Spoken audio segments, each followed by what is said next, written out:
तो हम लोग चैप्टर से स्टार्ट करते हैं। नाम क्या है? रेस्पिरेशन। तो सबसे पहले एक मेजर डिफरेंस से स्टार्ट करते हैं।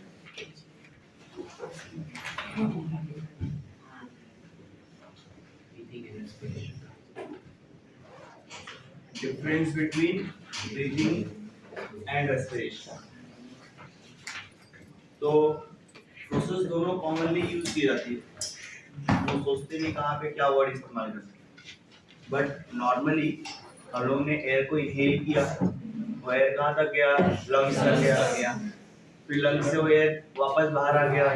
तो ये टर्म को मैं क्या बोल दिया? ब्रीथिंग। ये सेल्स के पास तक ट्रांसपोर्ट हुआ। ट्रांसपोर्ट होने के बाद क्या होगा? इसको सेल ले लेगा, सेल लेके क्या करेगा? इसका यूज करेगा। जब सेल ऑक्सीजन का यूज करता है तो उसको मैं क्या बोलता हूँ? रेस्पिरेशन। तो दो वर्ड है, ब्रीदिंग और रेस्पिरेशन। ब्रीदिंग मतलब इनहेल ऑफ एयर या तो एक्सहेल ऑफ एयर और ट्रांसपोर्ट ऑफ एयर, और रेस्पिरेशन में use of air. Use of air जिससे हम लोग किसी सब्सटेंस को क्या करेंगे? ब्रेक करेंगे। तो ब्रीदिंग, इनहेल और एक्सहेल ऑफ एयर। रेस्पिरेशन, यहाँ पे हम लोग कोई तो सब्सटेंस लेंगे जिसको बोलते हैं रेस्पिरेटरी सबस्ट्रेट। कोई तो सब्सटेंस लिया जिसको बोला मैंने रेस्पिरेटरी सबस्ट्रेट या तो सब्सटेंस। इस रेस्पिरेटरी सबस्ट्रेट को हम ब्रेक करेंगे और जिससे हम लोग को क्या मिलेगा? एनर्जी। इस प्रोसेस को मैंने क्या बोल दिया? रेस्पिरेशन। ठीक है। बहुत टाइप का रेस्पिरेशन देखने मिलता है। जैसे अगर मैं बात करूं प्रेजेंस ऑफ ऑक्सीजन, अगर मुझे ऑक्सीजन मिला तो मैं कौन सा रेस्पिरेशन करूंगा? एरोबिक। और नहीं मिला तो एनारोबिक। तो हमने स्कूल में ही पढ़ा है, एरोबिक रेस्पिरेशन और anaerobic respiration. Next, on the basis हम किसको ब्रेक कर रहे हैं? Respiratory substrate. तो रेस्पिरेटरी सबस्ट्रेट के हिसाब से भी हम रेस्पिरेशन को अलग अलग पार्ट में डिवाइड करते हैं। तो रेस्पिरेटरी सबस्ट्रेट के हिसाब से, on the basis of respiratory substrate, उसके हिसाब से भी हम इसे दो पार्ट में डिवाइड करते हैं। पहला फ्लोटिंग और दूसरा प्रोटोप्लाज्मिक। पहला क्या है? फ्लोटिंग और दूसरा क्या है? प्रोटोप्लाज्मिक। हम सेल के अंदर कार्बोहाइड्रेट को भी ब्रेक कर सकते हैं, फैट्स को भी ब्रेक कर सकते हैं और प्रोटीन को भी ब्रेक कर सकते हैं। तो उसके हिसाब से मैं किसको तोड़ रहा हूं, उसके हिसाब से कितने पार्ट में डिवाइड किया? दो, फ्लोटिंग और प्रोटोप्लाज्मिक। समझ में आया इतना? तो जब कभी भी पी से प्रोटीन को ब्रेक करूंगा तो क्या होगा? वो प्रोटोप्लाज्मिक। फैट और कार्बोहाइड्रेट को ब्रेक किया तो फैट एंड कार्बोहाइड्रेट।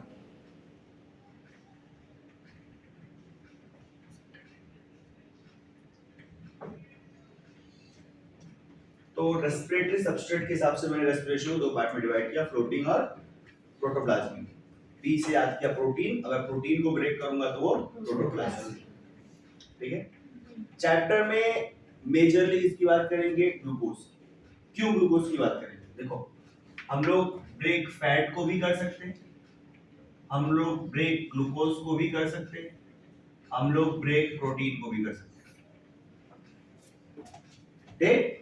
अगर हम फैट को ब्रेक करेंगे हमको सबसे ज्यादा एनर्जी मिलेगी, सबसे ज्यादा। तो highest energy is provided by fat and lowest is provided by protein. But फिर भी अगर किसी को चक्कर वगैरह आया तो उसे हम क्या प्रोवाइड करते हैं? ग्लूकोज। क्यों? इजीली एनर्जी कहां से मिल सकता है? ग्लूकोज। ज्यादा नहीं मिलेगा फैट से, लेकिन फैट से कम मिलेगा, लेकिन इजीली मिलेगा। क्यों ऐसा? फैट है तो उसकी बॉडी की सॉल्युबिलिटी उसका प्रॉब्लम है, क्रिएट करता है, तो जिसकी वजह से ग्लूकोज से हमें इजीली क्या मिलेगा, एनर्जी। फैट से हमें हाईएस्ट एनर्जी मिलेगा। तो किसी को चक्कर आया तो फैट देने का नहीं, ये सोचिए कि उसको ज्यादा एनर्जी मिल जाएगा, चलो अपने घर के दूसरे घर तक पहुंच जाएगा, ऐसा नहीं, उसको ग्लूकोज देगा ताकि उसको एनर्जी जल्दी मिले, ठीक है। तो इसीलिए हम लोग पूरे साइकिल में क्या पढ़ते हैं, लोग ग्लूकोज के बारे में, ठीक है। तो स्टार्ट करते हैं ग्लूकोज का ब्रेकडाउन। अगर ये ग्लूकोज है तो सबसे पहला इसका ब्रेकडाउन होगा 2 molecule of pyruvic acid. Glucose is broken down into 2 molecule of pyruvic acid. Glucose के पास कितना कार्बन, 6 कार्बन। अगर 6 कार्बन को एक मॉलिक्यूल है 6 कार्बन का, उसको मैं 2 मॉलिक्यूल में तोड़ दूं, कितने कार्बन के होंगे, 3 कार्बन। पायरुविक एसिड का स्ट्रक्चर याद रखो, छतरी CH3 अम्ब्रेला, CO पड़ गया है तो उसे सीना है, कौन सी रहा है, चूहा, छतरी CO चूहे, ठीक है। तो फॉर्मूला याद कर लिया, पायरुविक एसिड CH3CO COH। एक इंटरेस्टिंग फैक्ट देखो, C डबल बॉन्ड O कौन सा फंक्शनल ग्रुप है, कीटो। ये तो pyruvic acid is a keto acid, pyruvic acid is a keto acid. इसका यूज बाद में पढ़ेंगे, पर फिलहाल याद रखना pyruvic acid is a keto acid, समझा इतना। तो ऑक्सीजन मेरे पास हो चाहे ना, एक मॉलिक्यूल ऑफ ग्लूकोज कितने में कन्वर्ट होगा, 2 मॉलिक्यूल ऑफ पायरुविक एसिड। ये होने के बाद डिसाइड किया जाएगा उसके पास ऑक्सीजन है या ऑक्सीजन नहीं। अब मान लो उसको ऑक्सीजन मिल गया, ऑक्सीजन मिल गया तो वो क्या करेगा, एरोबिक रेस्पिरेशन। क्या किया उसने, एरोबिक रेस्पिरेशन। वही पढ़ा ना, प्रेजेंस ऑफ ऑक्सीजन एरोबिक। यहाँ पे ऑक्सीजन है, यहाँ पे ऑक्सीजन नहीं है, तो ऑक्सीजन है तो एरोबिक, ऑक्सीजन नहीं है तो एनारोबिक। तो यहाँ पे ऑक्सीजन था तो एरोबिक, यहाँ ऑक्सीजन नहीं है तो एनारोबिक।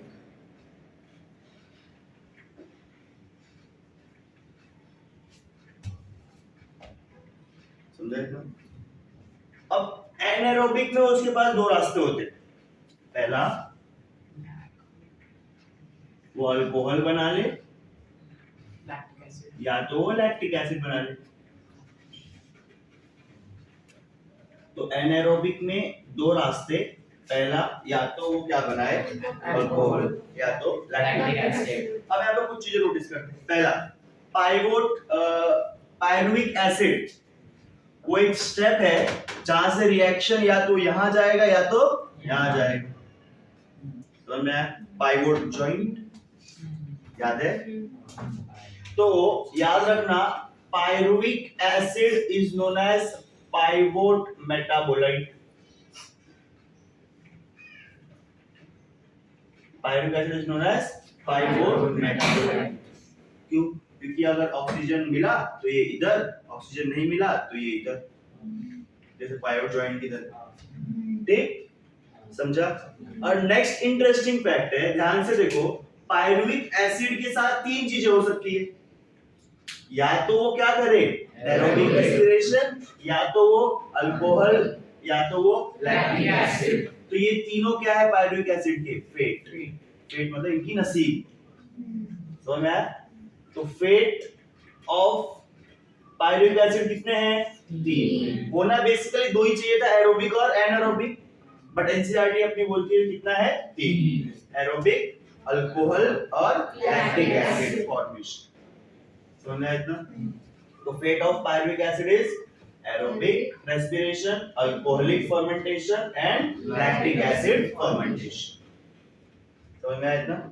फिर 3 मेरे क्या हो गए, फेट। तो ये 2 इंपॉर्टेंट एमसीक्यूज यहां से हमने देखे, ठीक। अब हम कहां क्या कहते पढ़ते हैं, इधर पढ़ते हैं, ठीक।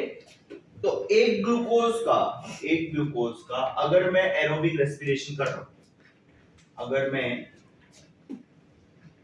1 मॉलिक्यूल ऑफ ग्लूकोज C6H12 का एरोबिक रेस्पिरेशन कर रहा हूं, एरो मतलब ऑक्सीजन, तो सीधी सी बात है ये CO2 बनाएगा और H2O बनाएगा। इसके साथ साथ क्या बनाएगा वो 686 किलो कैलोरी एनर्जी। 1 कैलोरी में कितना जूल होता है 4.18 वेरी गुड। तो इसको जूल में कन्वर्ट करेंगे तो आंसर कितना आएगा 2870 किलो जूल। ठीक है, तो एक ग्लूकोज को जब मैंने ब्रेक किया O2 के प्रेजेंस में, क्यों एरोबिक रेस्पिरेशन में, क्या बनाया इसने CO2 और H2O। अगर इस रिएक्शन को बैलेंस करें तो याद रखना 1 6 6 6 6 8 6, ठीक है, समझ में आया इतना। जो रिएक्शन क्या हो गया बैलेंस। क्या रिएक्शन देखा देखा नहीं लग रहा कहीं पे। अगर किसी का कंप्लीट कंबशन करो तो क्या बनता है CO2 and H2O, मतलब रेस्पिरेशन क्या है मेरा combustion। So respiration is a complete combustion। समझ में आया इतना।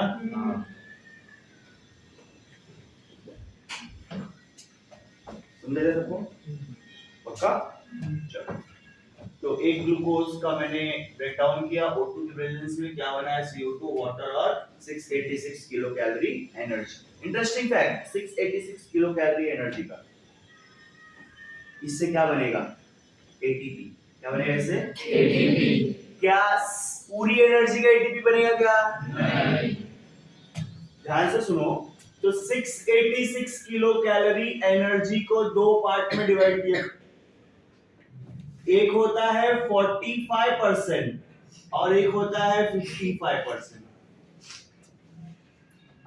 45% से बॉडी क्या बनाती है ATP, 50% से कम, जबकि हमारे हिसाब से ATP ज्यादा इंपॉर्टेंट है, बट बॉडी को क्या इंपॉर्टेंट है हीट रेगुलेशन। क्या इंपॉर्टेंट है हीट रेगुलेशन। तो जो एनर्जी थी मेरे पास 2870 किलो जूल, 287 किलो जूल, इसको मैंने कितने पार्ट में डिवाइड किया दो पार्ट में डिवाइड किया 45% और 55%। 45% से क्या बनाऊंगा ATP और 55% से क्या बनाऊंगा। ठंड का मौसम है, आर्थर वो स्वेटर पहन के आया है, जैकेट पहन के आया है, तो अगर जैकेट जो नहीं पहना है वो इसको बैलेंस करेगा ना, तो उसके लिए क्या यूज होगा यहाँ से 55%। समझ में आया। तो इसका 45% is around 1292 kilo joule, 1292 kilo joule. Multiply करो 45 तो लास्ट में 75, कुछ इसके आसपास रेंज आएगा नियरली अप्रॉक्स। ठीक है, इससे हम लोग कितना ATP बनाते हैं 38 कितना बना है 1292 से 38 ATP, मतलब एक ATP के लिए 34, एक ATP के लिए 34 किलो जूल, एक ATP के लिए 34 किलो जूल। तो मैं मैथ से बटन सोचना डायरेक्ट करता वाले। ठीक है, चलो इतना का दिमाग लगाने के लिए कैलकुलेशन होता है कि आप एक ATP 34 किलो। समझ में आया इतना, समझाइए। अब ध्यान सुनो आगे, ये हो गया। अब इसमें एक वर्ड रिपीट हुआ ATP। क्या है ATP? ATP क्या है? ATP is energy currency. It is formed by mitochondria. Therefore, mitochondria is known as power of the cell. इसके अलावा भी बताओ। हो गया, पहला स्टेप वही था। तो ATP is energy currency हमको मालूम है। हाँ। तो न्यूक्लिक एसिड है, ये क्या है? न्यूक्लिक एसिड है, न्यूक्लियोसाइड है। It is a nucleotide.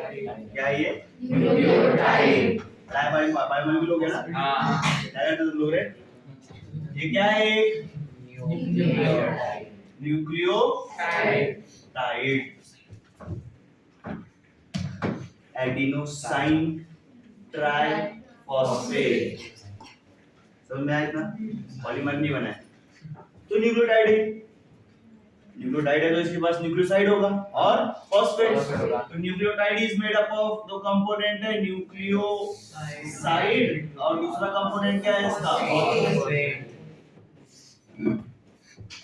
ये भी पढ़ा है nucleoside is made up of sugar and nucleic acid nitrogenous base and nitrogenous base. Nitrogenous base में टाइप का है दो, प्यूरिन और पायरिमिडीन। दोनों में एक मेंबर कौन है, दो मेंबर कौन है? Purine is two member, pyrimidine is one member. Purine is AgOG सुनो जी, ज्यादा का AG एक साथ आते हैं। यहाँ पे शुगर में क्या है? राइबोस और डीऑक्सीराइबोस। समझ में आया था? समझा? स्ट्रक्चर ड्रॉ करते हैं। शुगर इज 5 कार्बन और 2 कार्बन, 5 कार्बन। कितने कार्बन का ये? 5 कार्बन।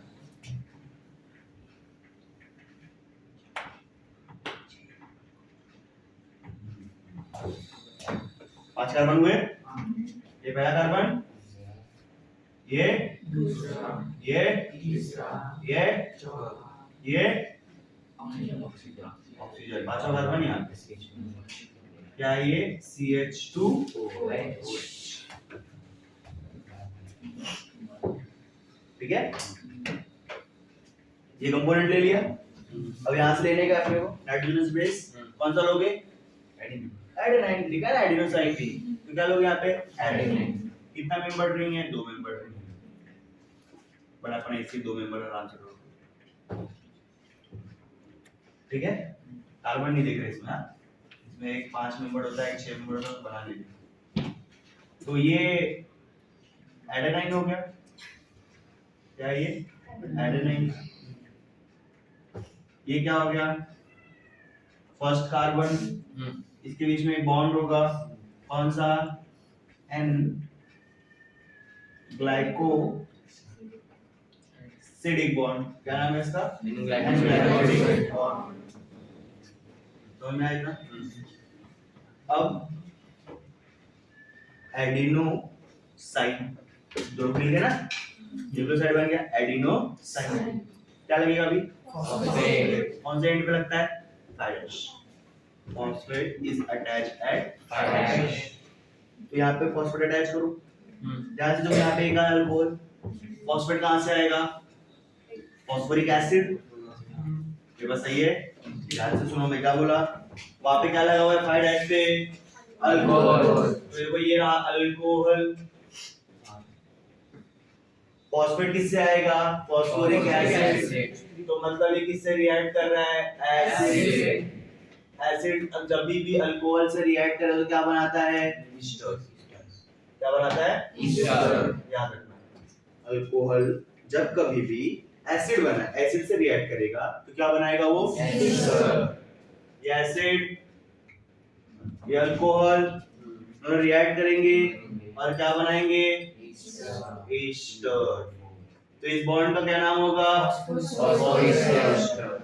डाइस्टर या ईस्टर, क्योंकि एंड पे हमेशा फॉस्फोईस्टर बॉन्ड होता है। हम एंड की बात कर रहे हैं, तो कौन सा बॉन्ड होगा ये? फॉस्फोईस्टर। लेकिन कितना फॉस्फेट है यहाँ? ये क्या हो गया? Adenosine monophosphate. Adenosine monophosphate. समझ में आया इतना? अब कितना फॉस्फेट लगेगा? दूसरा फॉस्फेट। तो ये रहा दूसरा फॉस्फेट PO4। कौन सा बॉन्ड? मैंने क्या बोला? किसके बीच में ईस्टर बनता है? अल्कोहल और एसिड। यहाँ पे अल्कोहल का है? नहीं है, तो ईस्टर बनेगा क्या? नहीं। तो जब दो एसिड साथ में आते हैं, याद रखना, जब दो एसिड साथ में आते हैं तो वाटर का लॉस होता है और क्या बनाते हैं? Anhydride bond. देखना ये एसिड रहा, ये दूसरा एसिड रहा, तो ये क्या करेंगे हमेशा वाटर को रिमूव कर देंगे और ये कौन सा ग्रुप बन जाएगा RC double bond O C double bond O। कौन सा ग्रुप होता है ये एनहाइड्राइड। तो कौन सा बॉन्ड बनाया एनहाइड्राइड बॉन्ड। समझ में आया इतना। फिर वापस फॉस्फेट लगेगा और कौन सा बॉन्ड आएगा एनहाइड्राइड। ठीक, हर एक बॉन्ड के लिए 7.3 किलो कैलोरी एनर्जी की बात होती है फॉर्मेशन। तो मतलब हर एक बॉन्ड को तोड़े कितनी एनर्जी निकलेगी 7.3 किलो कैलोरी। समझा इतना हर एक बॉन्ड। बट हम हमेशा ध्यान ये एटीपी है तो ये रहा मेरा एटीपी, इसको जब कभी ब्रेक करोगे जरा पहला बॉन्ड टूटेगा तो क्या बनाएगा एटीपी और आईपी, साथ में क्या रिलीज करेगा energy. IP is inorganic phosphate. देख नेक्स्ट टाइम जब एडीपी टूटेगा तो क्या बनाएगा ये वाला बॉन्ड टूटेगा तो वापस फॉस्फेट और क्या बनाएगा ADP. AMP plus IP. AMP rarest case में टूटता है, एएमपी को हम फर्दर तोड़ नहीं पाते जल्दी। समझ में आया इतना। तो इसीलिए एनर्जी देने वाले कितने बॉन्ड एटीपी के पास दो है। समझ में आया। तो एनर्जी प्रोवाइड करने वाले बॉन्ड कितने हैं नॉर्मली समझा। तो कौन से दोनों बॉन्ड है एनहाइड्राइड बॉन्ड। समझ में आया इतना। तो दोनों कौन से बॉन्ड है एनहाइड्राइड बॉन्ड। तो हमने एटीपी के बारे में पढ़ लिया। एटीपी क्या है ATP is a nucleotide. ATP क्या है न्यूक्लियोटाइड। समझ में आया इतना। नेक्स्ट अगर ये न्यूक्लियोटाइड है तो इसके पास सारे कंपोनेंट होंगे, शुगर होगा, नाइट्रोजनस बेस होगा और फॉस्फेट होगा। शुगर कौन सा लिया अभी तो ले लिया राइबोस डी राइबोस से एक ले लिया, नाइट्रोजन बेस ले लिया, कौन सा बॉन्ड एन ग्लाइकोसिडिक बॉन्ड। समझ में आया इतना। यहाँ पे फॉस्फोएस्टर फिर दो बाकी दोनों बॉन्ड एनहाइड्राइड बॉन्ड। समझ में आया। नॉर्मली एनर्जी कहां से मिलती है एनहाइड्राइड बॉन्ड से। बट ऐसा इसका मतलब ये नहीं देगा, ऐसा मतलब है क्या नहीं, इसके पास एनर्जी होती है 7.3, इसके पास 7.3, इसके पास 7.3। ऐसा नहीं एनर्जी देने वाले नहीं, एनर्जी तो ये देंगे। समझ में आया इतना समझा। हम जो बात की है 34 एटीपी ये सिर्फ इसकी बात की है। एटीपी ब्रेक होगा एडीपी और आईपी की पूरे चैप्टर में हम एडीपी से ही एटीपी बनाएंगे। तो याद रखना ये स्टेटमेंट किसके लिए है इसके लिए। समझा इतना। 7.3 एनर्जी निकलेगा है ना। हर एक बॉन्ड से कितना एनर्जी निकलेगा 7.3। जब मैं एटीपी को एडीपी और आईपी में जोड़ूंगा तो 7.3 एनर्जी निकलेगी। कैलोरी में उसको कन्वर्ट करोगे तो कितना आएगा 34 किलो जूल आएगा। मल्टीप्लाई 4 कर दो ना इनडायरेक्ट 7 4 28 वहां के रेंज में चला जाएगा पॉइंट मल्टीप्लाई करोगे तो। समझा इतना। सिर्फ इतना याद रखना ये किसके लिए था इसके लिए। एक एटीपी के कितना लगा 34 किलो जूल। कहां से एडीपी और आईपी से। एएमपी की बात हमने की नहीं है यहाँ पे। समझ में आया इतना समझा। ये तो समझ में आया पूरा। तो हम कंप्लीट कंबशन की बात किए थे ग्लूकोज का। CO2 बनेगा वाटर बनेगा 686 किलो कैलोरी एनर्जी जिसमें से 45 55 याद रखो efficiency of ATP formation is less than 50%। Efficiency of ATP formation is less than 50%। कितना है 45 ना। बट वो 45 हमेशा नहीं रहेगा, वो रेंज वेरी करता है। ठीक है हमेशा 40 नहीं कभी 45 40 भी आ जाता है, ये रेंज वेरी करता है। But maximum time on an average कितना देखा गया है 40 45। तो एटीपी इतना ये सब यहाँ पे समझ में आया। फिर हमने क्या पढ़ा बार बार एक टर्म आया एटीपी। एटीपी का हमने बारे में पढ़ा एटीपी इज न्यूक्लियोटाइड और ये उसके स्ट्रक्चर के बारे में पढ़ लिया। समझा इतना समझ में आया समझा इतना। चलो आगे कहाँ लिखे उधर आएगा पक्का।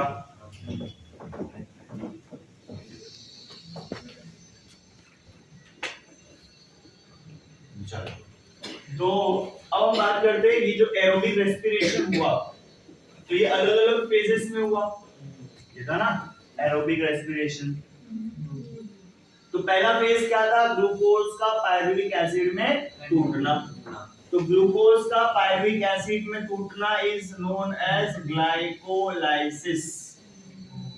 ग्लूकोज का टूटना is known as glycolysis.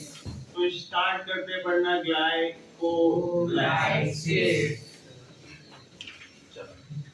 Glycolysis also known as S. वो एक का होता है चलते काट। Glycolysis also known as S. Glycolysis कहाँ होगा? साइटोप्लाज्म के अंदर, सेल के साइटोप्लाज्म के अंदर। Therefore it is also known as cytosol reaction. Therefore it is also known as cytosol reaction. Reaction में शॉर्टकट लिखा RXN, ठीक है। It is discovered by 3 scientist, नाम तुमको मालूम ही होगा, पढ़ाया 10th में। Therefore, it is also known as EMP pathway. Scientist का नाम Embedden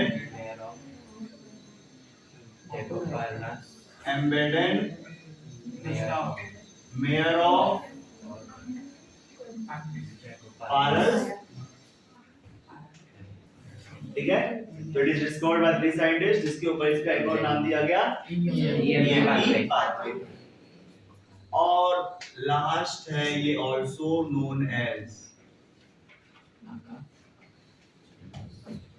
ध्यान से सुनो, ये एनारोबिक में आता है,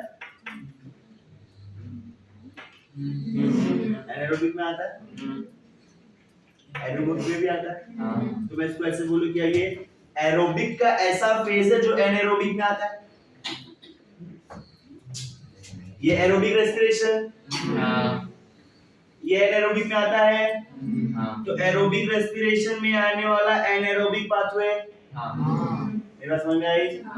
ये एरोबिक रेस्पिरेशन, ये एनारोबिक, ये कॉमन है दोनों में, मतलब ये एनारोबिक में आता है। तो ये एरोबिक में आने वाला एनारोबिक वाला, तो इसीलिए इसको बोलते हैं हम लोग anaerobic phase of aerobic respiration। समझ मेरी बात? It is also known as anaerobic phase of aerobic respiration। समझा? तो glycolysis also known as ACE। Anaerobic phase of aerobic respiration, cytosol reaction, EMP pathway। समझ में आया इतना? समझा? चलो अगला स्टेप हो गया। नेक्स्ट, इसका मतलब क्या है? ग्लाइकोलाइसिस मतलब ग्लूकोज का ब्रेकडाउन, ग्लूकोज का ब्रेकडाउन। तो ग्लाइकोलाइसिस को हम लोग कुछ इस तरह डिफाइन करते हैं, ध्यान से देखो इसको। Glycolysis is a breakdown of one molecule of glucose, कितना carbon? 6 carbon into 2 molecule of pyruvic acid. Very good, 2 molecule of pyruvic acid, 3 carbon. ये जो रिएक्शन होगा ये 10 स्टेप्स में होगा। कितने स्टेप में? 10 स्टेप्स। और हर 10 स्टेप के लिए हर 10 क्या लगेगी? अलग अलग एंजाइम। तो 10 स्टेप के लिए कितनी एंजाइम लगेगी? 10 एंजाइम। क्या तो मैं इसको ऐसे बोल दूं, it is a enzymatic step wise breakdown of one molecule of glucose into 2 molecule of pyruvic acid। बोल सकता? डेफिनेशन क्या है? Glycolysis is defined as enzymatic breakdown of one molecule of glucose with 6 carbon into 2 molecule of pyruvic acid with 3 carbon। समझ में आया? समझा? तो इतना समझ में आ गया कितने स्टेप है? 10। वो 10 स्टेप क्या है जो मैं हूं तो तुम्हें याद है तो साइकिल हो जाएगी। साइकिल याद तुम्हें करवा दूंगा आज के आज ही। तो अथर्व अथर्व की नई नई शादी हुई थी, अपने लिए ये 10 स्टेप याद करना जरूरी है। अथर्व आजकल ज्यादा शांत रह रहा है, मतलब शादी हो चुकी है, समझ रहे हैं हम लोग। अथर्व ठीक है, तो अथर्व की वाइफ की विश थी कि उसको डॉटर पैदा होगी, बेबी गर्ल। तो अगर बेबी गर्ल होगी तो उसका क्या नाम रखेंगे हम लोग? अथर्व। वो वाइफ का नाम है। तो अथर्व को पेप्सी बहुत पसंद, पीता है कोल्ड ड्रिंक नहीं? ठीक है, हम लोग पसंद करवा देंगे। तो अथर्व को पेप्सी बहुत पसंद है, तो इसीलिए उसकी वाइफ अथर्व का दिल रखने के लिए ऐसा बोली कि उस बच्ची का नाम रखा जाएगा पिप्ची। क्या रखा जाएगा? पिप्ची।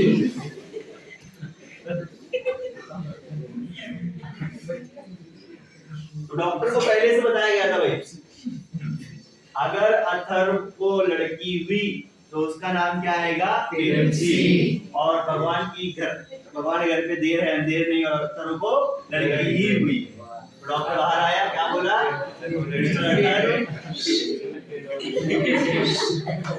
डॉक्टर बाहर आया और मिस्टर अथर्व आपको पिप्ची पैदा हुई है।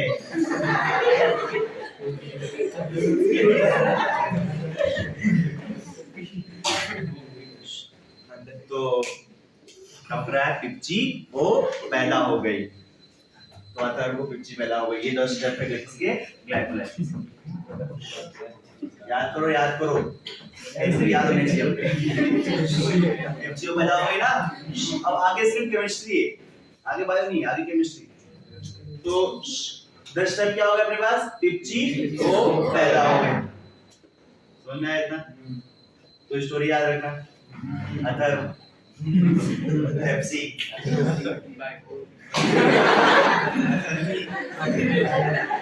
और कॉम्बिनेशन से कौन आ गई? ठीक है, तो ग्लाइकोलाइसिस 10 स्टेप क्या है? पिप्ची वो पैदा हो। समझ में आया इतना? समझा? सुहानी से रोका जाए, आगे लिख पड़े। तो हम लोग स्टार्ट करते हैं। तो हर एक वर्ड का मतलब है देखो। पिप्ची का P stand for avoid phosphorylation.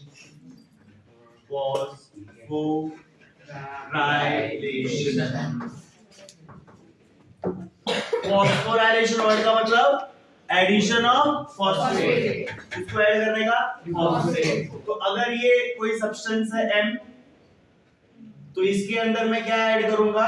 Phosphate. देख, तो ये क्या बन जाएगा? M phosphate. समझा? कुछ बातें फॉस्फेट रिलेटेड याद रखना। ये ऐड होगा तो पहले लास्ट कार्बन पे, जैसे अगर इसके पास 4 कार्बन है तो फॉस्फेट कौन से कार्बन पे अटैच होगा? चौथे कार्बन पे अटैच होगा। तो M4 फॉस्फेट। समझ में आया? बंद हो गया? चालू नहीं किया था? समझ में आया इतना? नेक्स्ट, ऐड किया तो कौन से कार्बन हो जाएगा? Last carbon. सेकंड, फर्स्ट अगर ऐड किया फॉस्फेट तो कहां जाएगा? लास्ट। अगर सेकंड फॉस्फेट ऐड किया तो, अगर सेकंड फॉस्फेट ऐड किया तो वो फर्स्ट कार्बन पे जाएगा।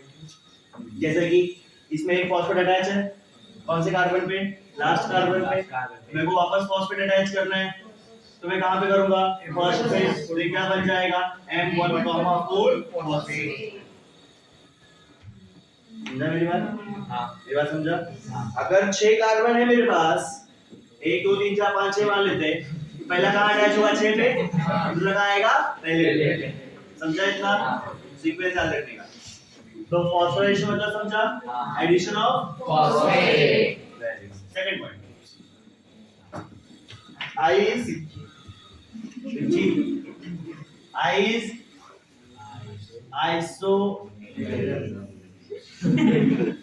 आइसोमराइजेशन। आइसोमर तो वो क्या होगा आइसोमर। बाद में पढ़ेंगे। P stand for phosphorylation, C for cleavage breakout, C stand for cleavage. ये ट्रेलर इफेक्ट जो पैदा होगा अभी आगे साइकिल में कितना आएगा देखो। I से आइसोमराइजेशन, O से ऑक्सीडेशन, ये याद रखो। O से क्या होता है ऑक्सीडेशन। ऑक्सीडेशन। अब इसके बारे में पढ़ते थोड़ा सा। Oxidation is addition of oxygen, removal of hydrogen. दोनों चीज का काम आएगा। कुछ चीजें साथ में आती है, ध्यान सुनो। ये क्या है? अल्कोहल। ये क्या है? अल्डिहाइड। ये क्या है? कीटोन। ये क्या है? एसिड। तो अल्कोहल से अल्डिहाइड, अल्डिहाइड से एसिड। जब मैं ऐसे बढ़ रहा हूं तो O का नंबर बढ़ रहा है घट रहा है? बढ़ रहा है। यहाँ पे 1 है, यहाँ पे 2। वो बड़ा मतलब क्या हुआ इसका? ऑक्सीडेशन।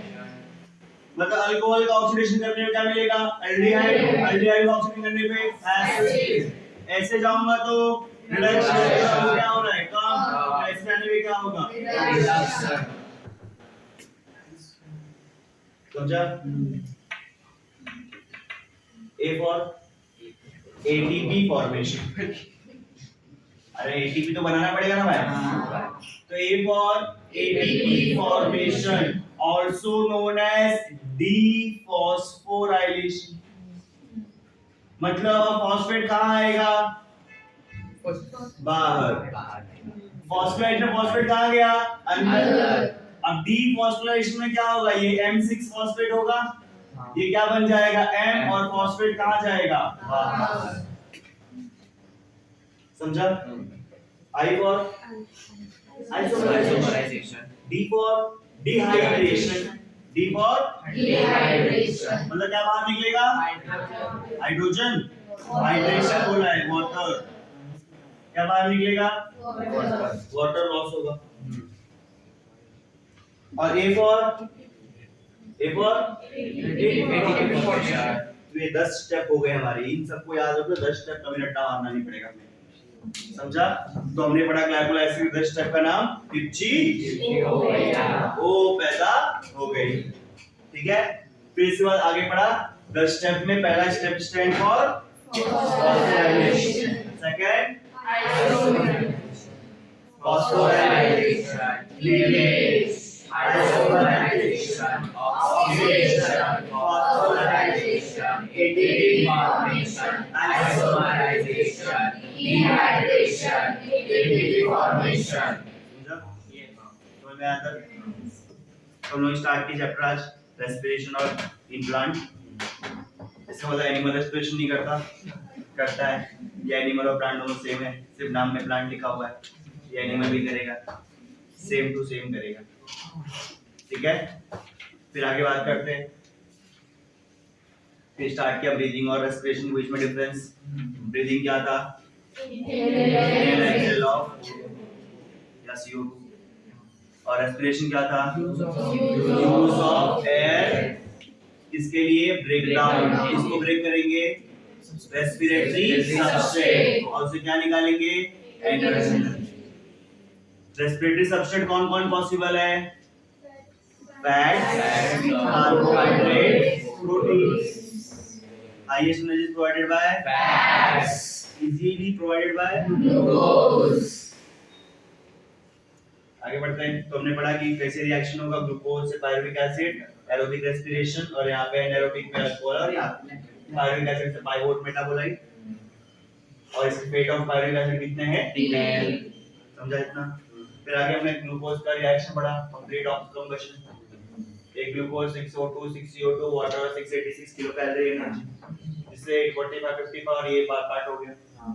फिर हमने एटीपी का स्ट्रक्चर पढ़ा, ribose, adenine and glycosidic bond, phosphoester anhydride bond. ठीक? इसके बाद क्या पढ़ा हमने? अल्कोहल एसिड से रिएक्ट हो गया बनाएगा एसिड, एसिड से रिएक्ट हो गया बनाएगा एनहाइड्राइड। समझ में आया? फिर हमने सबसे इंपॉर्टेंट पार्ट चैप्टर का स्टार्ट किया। पहला क्या है? ग्लाइकोलाइसिस। यहाँ से सब कुछ इंपॉर्टेंट स्टार्ट होता है, सारे एमसीक्यू यहीं से बनते हैं।